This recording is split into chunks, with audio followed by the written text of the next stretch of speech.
Mukhang ready na ang SB19 na mag-perform sa Philippine Arena dahil nandito ang 5 at napadam dance challenge pa sila.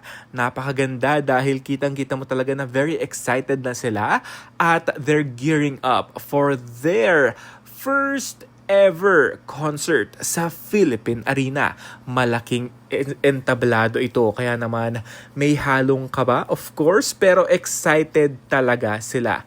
What more pa kaya tayo na 18, fan na fan talaga talagang syempre sabik na talaga tayong mapanood ang 5 ito.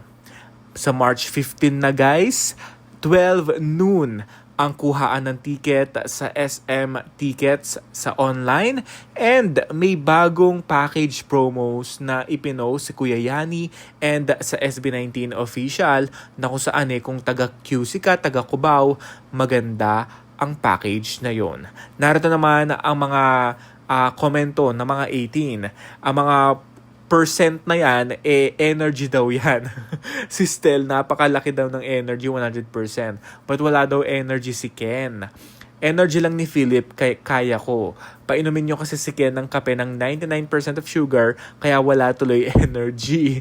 Bagay talaga white t-shirt kay Amo Ken, matamlay si Amo. Si Stel, consistent talaga, all out na all out, kahit practice lang.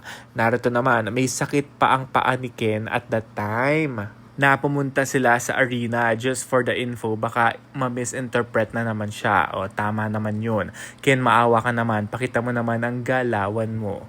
Ayan na nga ang mga komento ng mga netizens at mga 18. Very excited na rin sila. At syempre dun sa video kasi na nag-perform sila, iba-iba yung mga level o percent ng energy nila. Kaya narito ang mga ilan sa mga nagkomentong mga fan at mga netizens tungkol sa kanilang dance dam challenge doon sa Philippine Arena. But nevertheless, I am very excited for the ticket selling. Hopefully, makakuha tayong lahat at ma-enjoy natin ang simula at wakas kick-off sa Philippine Arena. Sa May 31 na yan guys.